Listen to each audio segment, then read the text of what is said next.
فجر کی نماز جو پڑھی جاتی ہے اس میں اللہ کے نبی صلی اللہ علیہ وسلم نے سنتوں میں سب سے پہلے قل یا ایھا الکافرون اور دوسری رکعت میں قل واللہ احد پڑھا. تو کوشش کیا کرو کہ فجر کی سنت میں کبھی کبھی یہ صورتیں پڑھ لیا کرو، کیونکہ نبی کی سنت ہے، اللہ کے نبی نے پڑھا. ٹھیک ہے، اللہ کے نبی صلی اللہ علیہ وسلم سے بارہا یہ ثابت ہے کہ اللہ کے رسول صلی اللہ علیہ وسلم نے فجر کی سنت میں سورہ کافرون اور سورہ اخلاص پڑھی. ٹھیک ہے، اور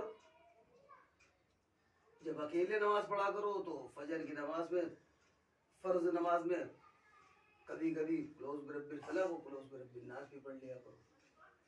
فرض میں اللہ کے نبی صلی اللہ علیہ وسلم نے کبھی کبھی پڑھی ہے. ٹھیک ہے، یہ دو باتیں ذہن نشین کر لو آج سے کہ کبھی کبھی تو یہ پڑھ لیا کرو. سنت میں سورہ کافرون اور سورہ اخلاص، فرض میں سورہ فلق اور سورہ ناس. ٹھیک. دوسری بات بار بار بتایا جا رہا ہے کہ سنت طریقہ یہ کہ چھنگلیاں اور انگوٹھے سے گٹے کو پکڑے اور 3 انگلیوں کو کلائی کی پشت پر رکھے اور توندی کے نیچے نیت باندھے، ناف کے نیچے ہاتھ باندھ لے. طریقہ آسان ہے. سجدے میں جائیں تو اپنے ہاتھ کو آگے بڑھائیں اور ہاتھ کو آگے بڑھانے کے بعد یہ انگوٹھوں کے یہ جو دونوں انگوٹھے ہیں یہ ہمارے کان کے برابر، ہاتھ جتنا آگے بڑھائیں گے پھر وہ اتنے یہ کان کے برابر یہ انگوٹھے ہونے چاہیے. جب ہم کان رکھیں تو پہلے ناک زمین پہ رکھیں گے، پھر سجدہ. پہلے دونوں ہاتھ رکھا آگے بڑھا کر اور پھر ہم نے ناک رکھی انگوٹھوں کے درمیان میں اور پھر متھا رکھا. سمجھ میں آ گئی؟ خالی متھا رکھ کے نماز نہیں ہوئے گی. خالی متھا نہیں رکھنا ہے. کیا کرنا ہے؟ خالی متھا نہیں رکھنا ہے، ناک اور پھر متھا. اور جب اٹھیں گے تو پہلے متھا اٹھائیں گے، پھر ناک اٹھائیں گے، پھر دونوں ہاتھ اٹھائیں گے. سمجھ میں آ گئی؟ جب جائیں گے تو پہلے دونوں ہاتھ، پھر ناک، پھر پیشانی. اور پھر جب اٹھیں گے تو پہلے پیشانی اٹھے گی، پھر ناک اٹھے گی، پھر دونوں ہاتھ اٹھیں گے. سمجھ میں آ گئی؟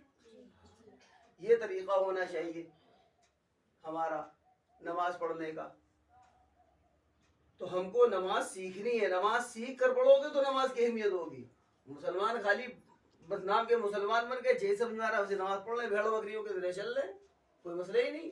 نماز سیکھو نا، سکھائی جا رہی ہے اور جو چیز سکھائی جائے اس کو کرنے کی کوشش کرو. کرو گے نہیں، کروایا جا رہا ہے کر ہی نہیں رہے ہو. اس پر کوشش کریں. وتر کی نماز میں اللہ کے نبی صلی اللہ علیہ وسلم نے زیادہ تر سورہ نصر، سورہ لہب اور سورہ اخلاص پڑھی.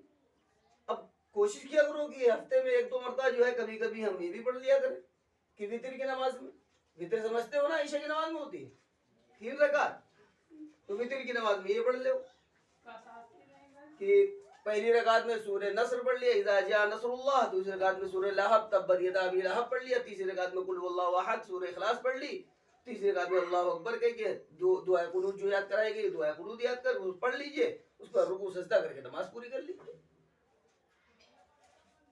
تو جب یہ سکھائی جا رہی ہے بار بار باتیں تو یہ کیوں نہیں کری جا رہی؟ کرنا چاہیے نا. کرو ان باتوں کو. سجدہ کیسے کرنا ہے، نیت کیسے باندھنی ہے، انگلی کہاں ہونی چاہیے، چنگلیوں اور انگوٹھے سے گٹے کو پکڑے اور 3 انگلیوں کو کلائی کی پشت پر رکھیں. سنت ہے تو سنت کو ادا کرتے ہوئے نماز پڑھو نا. دونوں ہاتھ کانوں تک اٹھے. اب یہ کوئی یوں کر لیتا ہے اللہ اکبر اللہ اکبر، یہ بھی نہیں ہو طریقہ. سنت ٹوٹ رہی ہے.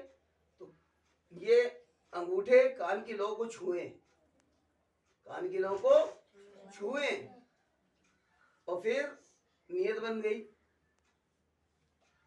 رکوع میں گئے تو یہ بڑی والی جو انگلی ہے بیچ کی، یہ بیچ کی نلی پر ہو اور چاروں انگلیاں جو دائیں بائیں کی بچیں ان سے گھٹنے کو اچھی طرح پکڑ لیں اور بالکل تن کر کے سجدہ کریں.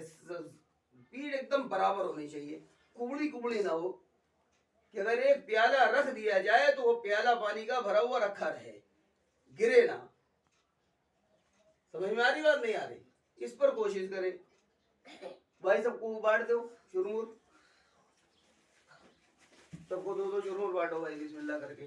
ادھر سے بانٹو چھوٹے بچوں کی طرف سے. تو سمجھ میں آ رہی؟ کرو گے عمل نہیں کرو گے؟